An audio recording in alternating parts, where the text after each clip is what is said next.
เจ้าไปยังมันมาเล่นชื่อบ่หรือว่าเจ้าอยู่พี่มาเล่นชื่อนอนอยู่เพื่อนนะปอนเนี่ยเจ้าอยู่แล้วอยู่น้ำพอตู้โสมฮันนี่จะแม่เจ้าก็มาปลูกเพื่อนอยู่ใกล้แล้วเจ้าบอกว่าอยู่น้ำแม่ป่ะฮะปลดหมวกออกให้อ้ายเบิ่งน้ำหนักว่าเจ้าก็ได้ปลดออก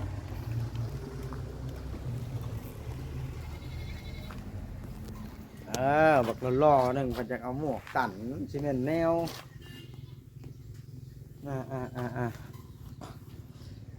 แล้วอันคูเมอร์นี่เจ้าอยู่น้ำพอตู้บ่โดยเฮ็ดเวียกเฮ็ดการอยู่หั่นโดย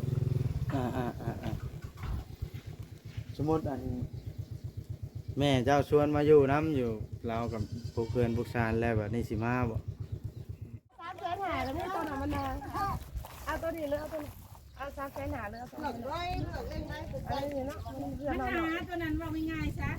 บ่นั้นจะไปบ่นั้นตัวข้าวเถิดนะเถิดมันจะมาแจกฮอดสาดมันจะมาแจกข้าวอันเด้สาดที่ไหนแม่แล้วมันจะมาแจกข้าวอันนี้เจ็บข้าวหลดแล้ววะเท่าไรอันนี้นะข้าวนี่สลาดน้อย25โอเคโปรเทนฉันจะยาเจ็บกับเจ็บบ่แม่นเท่าเจ็บเท่าเจ็บเจ็บข้าวได้เจ็บขาได้พ่อจ้อยเพิ่มเป็นวันศาสตร์อย่าลืมกดติดตามเพื่อเป็นกำลังใจให้ผมด้วยนะครับทุกคนขอบคุณมากๆครับตะบานนะหมักสีนั่นเหรอวะ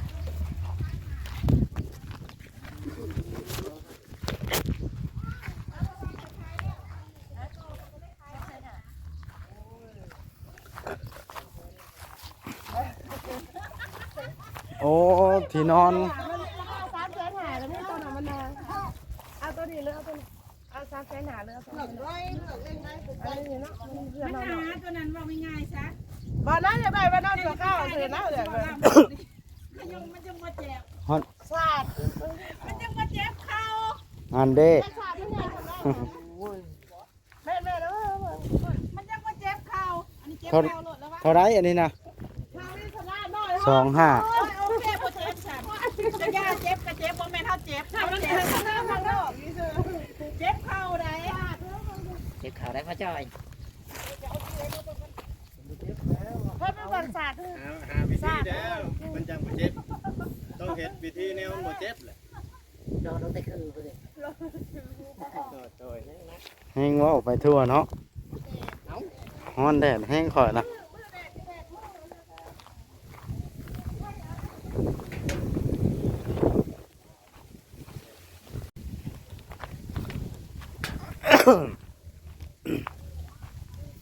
ให้พ่อจ้อยไปเลือกสีบ่เดี๋ยวนี้ที่นอนเพิ่นมาขายที่นอนพี่น้องเลย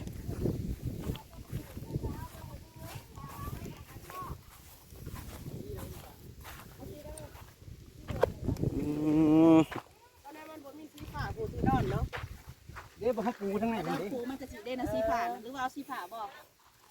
เอาตัวนี้เลือกแล้วก็ต้นนี้แรงงามรับตัวมาจากไฟเด้ซื้อตลอด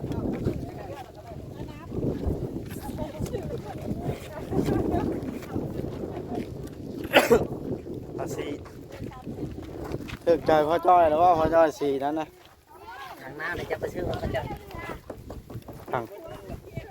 ทางน้ำพร้อมมาส่งทางน้ำได้เท่าไรอันนี้เท่าไรทางน้ำนี่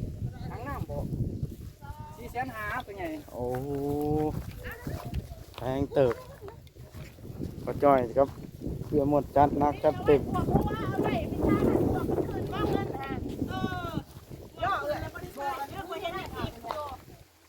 เก็บไปหลาย ป้ายได้แล้วป้ายได้จะโตนะคือมาจะต้องเกิดนะเนี่ยได้ดีนะ แล้วสื่อไปใส่โหลด ไม่ขาดพอได้เลย จ้อย ฮะ พอได้เลย รู้ทำอะไร2 เก็บกับ2 หาพอได้พี่เลย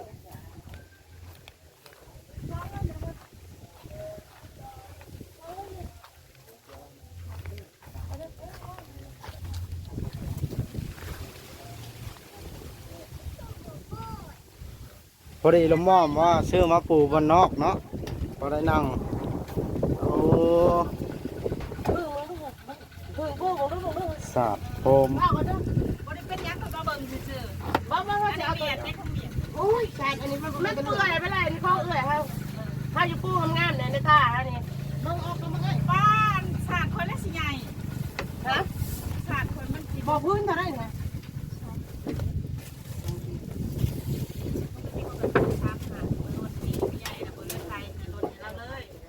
สาดโฟมบ่เออ เอาด้วยไอ้ลอย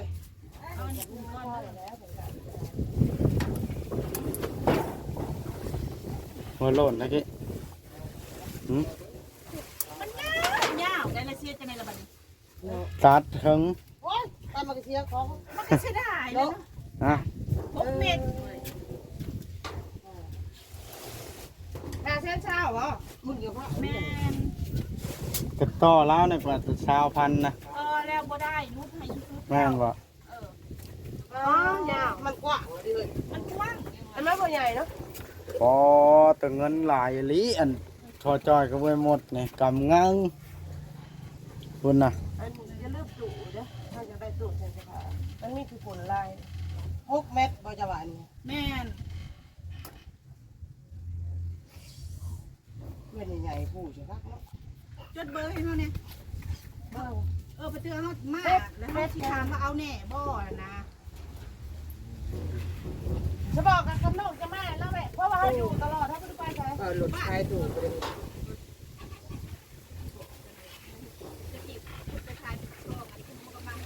อืมทางไหนอันนี้ได้ที่นอนใหม่แล้วบ่ะ เขาลงมาได้คือเอาตู้มาเวลาไล่เด็กไล่เราจะเอามาใส่เนี่ยมาใส่ก่อนเลยไว้พวกความไม่เรื่องความมัน ลมก็ลมแท้ๆพี่น้องเอ้ย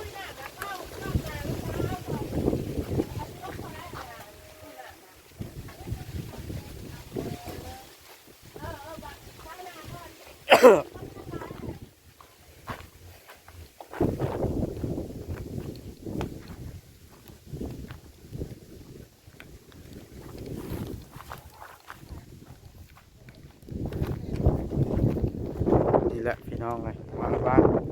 พอจอยมื้อนี้ก็ได้แล้วก่อนเราก็บ่อยู่เพื่อนแล้วนั้นเราไปเก็บทานไปก่อไผ่ใส่ทานจูดทานนั่นเลยส่วนพักส่วนนี้แล้วเพื่อนครัวเพื่อนซานเราพี่น้องเลยฮ้อนแดดพี่น้องจะสิเฮ็ดอะไรวันนี้ก็ได้ขี่รถจักรมาทำกันบ่าววิ่งไซบ่าวจอยบ่าววัดสแนล3 คนอืม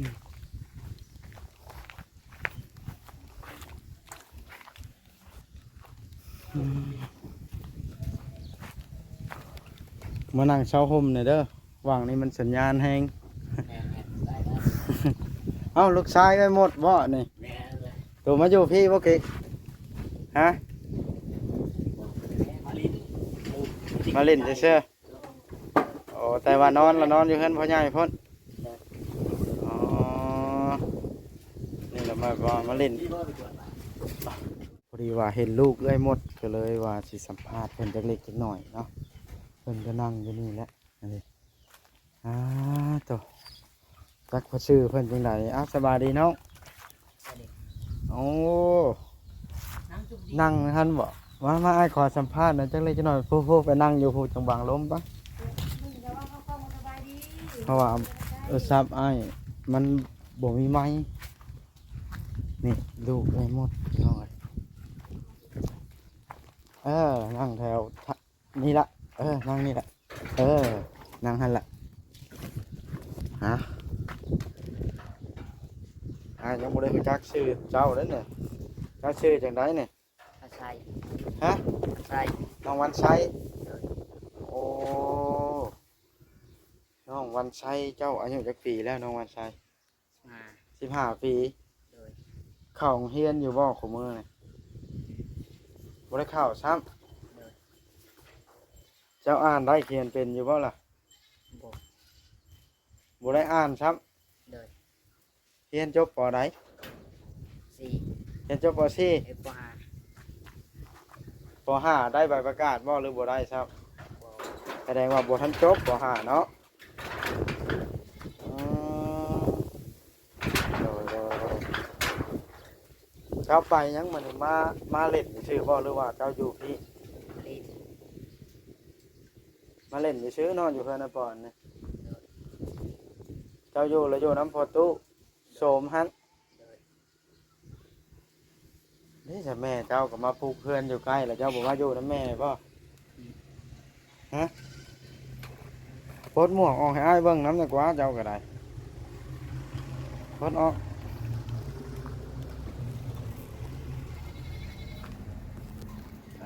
บักล่อๆหนึ่งเพิ่นจะเอาหมวกตันซีเมนต์แนว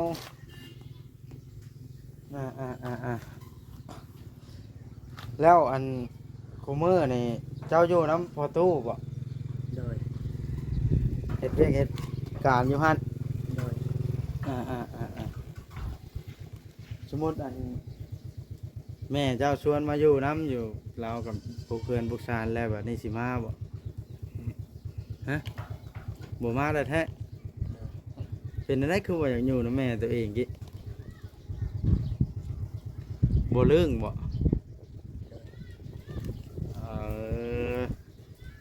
เรื่องประตูแล้วเนาะประตูมาบ่ ไปได้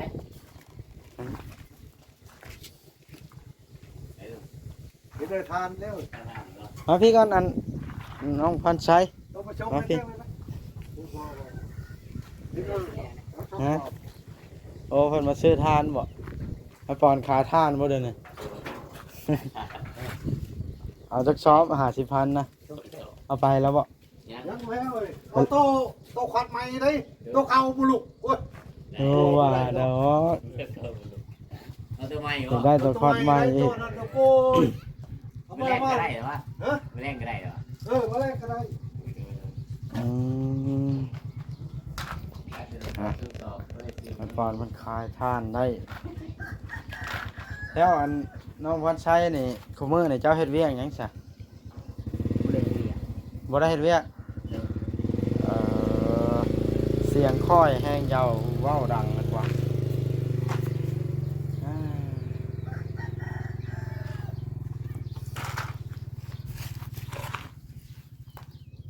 อยากเรียนต่ออยู่บ่นี่น้อง บ่ อย่าแล้ว โดย เอาเป็นยังเนาะซุมื้อนี่เจ้าก็แบบว่า ไปหันไปนี่เจ้ามีรถขี่อยู่บ่ บ่ หรือว่าไปห้านห้านค้าแบบนี้รถถีบเด้ บ่มี รถถีบก็บ่มี โดย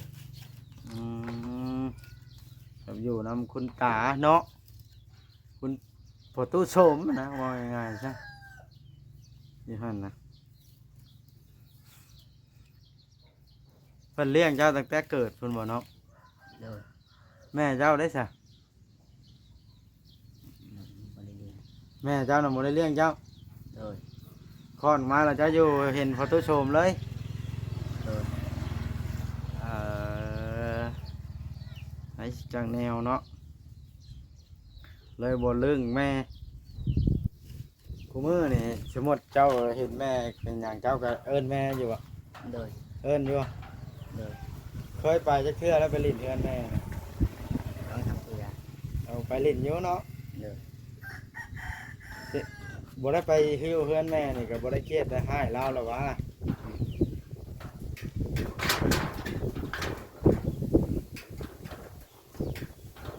เราไปอยู่กับผัวเราเนาะผัวไม่เว้าง่ายๆซะเจ้าก็บ่อยากไปซ้อเพิ่นบ่ดีแล้วน้องพรไฟเจ้ามีอ้ายน้องอย่างคนเจ้านะฮะบ่มีน้อง มีแต่อ้ายบ่ บ่มี อ้ายก็บ่มี เลย อ้าวเจ้าเป็นลูกผู้เดียวบ่เด้อคือว่าในนั้นคอยถามแม่เจ้าคือว่าเรามีลูก3-4 คน 2 คนอยู่ แล้วพ่อ เลย เจ้าน่ะเป็นลูกพ่อนึงต่างหากอีก เลย เดี๋ยวพ่อแล้วจะเป็นลูกคนเดียว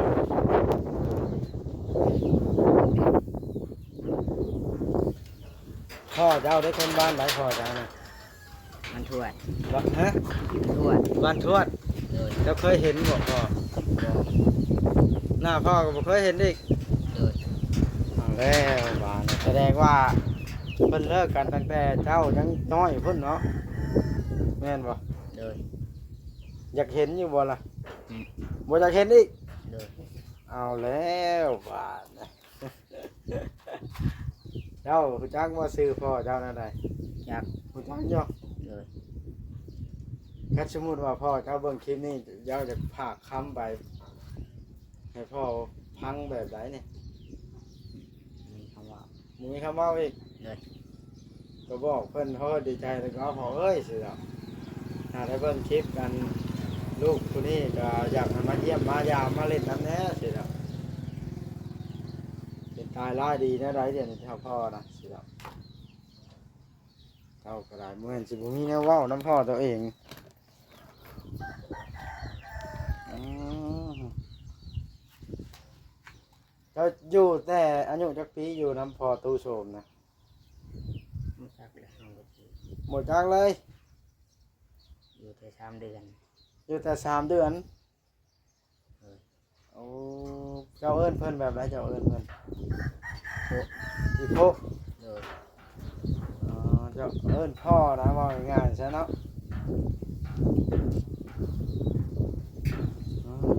จ้ะน้องพรชัยบ่อยากเห็นพันหน้าพ่อนะ กินเอา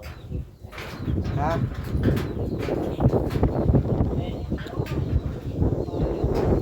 บ้านกันแต่น้อยๆก็บ่จักเนาะสิว่าแน่ไหนแล้วอันนี้ก็ได้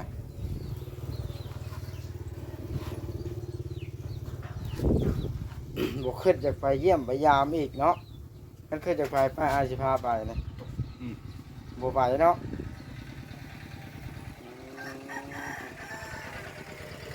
เอามันยิงคือขับรถไถน่ะจ้างเป็นนะจ้างเป็นน้องวันไซก็ได้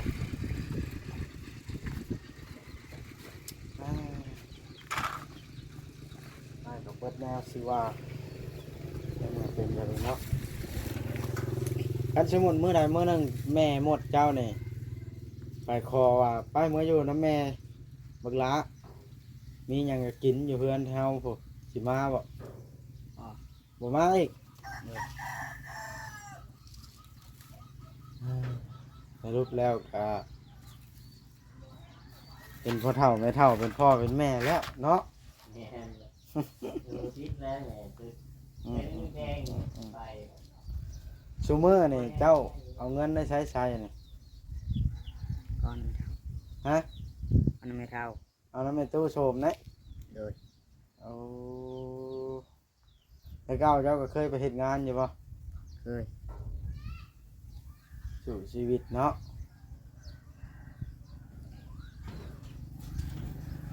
ไปเผาท่านเผาหยังคนไม้คนตอกน้ำเพิ่นนะบ่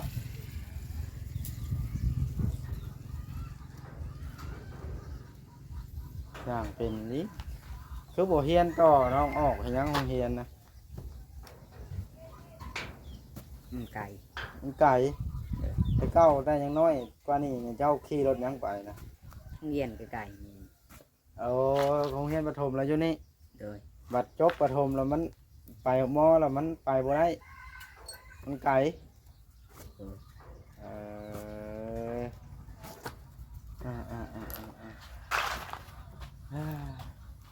น้องพรชัยก็ได้บ่อยากอยู่คนน้ำแม่ตัวเองบาดนะสิว่าไม่ได้ละ แม่เจ้าได้เห็นเจ้าแล้วก็เอิ้นลูกบ่ โดย แล้วแล่นใช่แล้วบ่ อืม เคยเห็นจักเทื่ออายเจ้านะฮะมีน้องบ่บ่แม่นบ่อายนะผู้กกเล่าบ่เนี่ยอ๋อแสดงว่าน้องเล้าวอยู่ไทยน่ะเนาะแม่นบ่น้องพันชัย น้องเด็กใหญ่กว่านิดนึงว่า เอออายนะค่อยบ่ได้เสื้อบ่ได้ได้15 ปี เวียดปีนะครับ อันนั้นเลยเสื้อสีเขียวนี่ได้จ้ะ มีเกียร์รถพ่วง ลูกเจ้าบ่11 ปีนะ แม่ คือน้อยเนาะ โอ้ยเอ้ยนั่นจะไปกรุงเทพแล้ว เอ้ยนะ แม่ อืม รออยู่นี่วัน8 กว่าปีเลย เอาพี่น้องเอ้ยทางวัดก็ได้สัมภาษณ์น้องเพิ่นสงสารน้องเพิ่น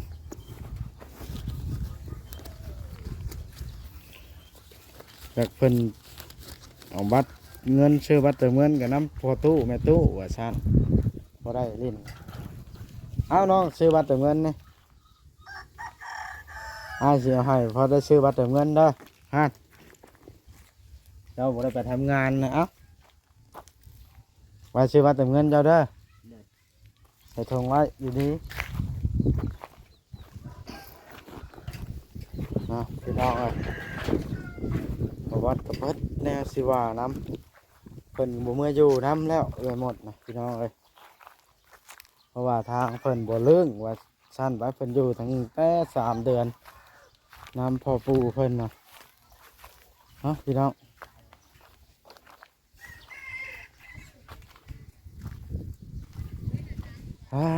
อันนี้ก็ได้จักสิว่าให้ได้ละโอเคคลิปนี้ก็สิขอจบคลิปเพียงซ้ำนี้สักก่อนพี่น้องเอ้ยคลิปหน้าจังว่ากันใหม่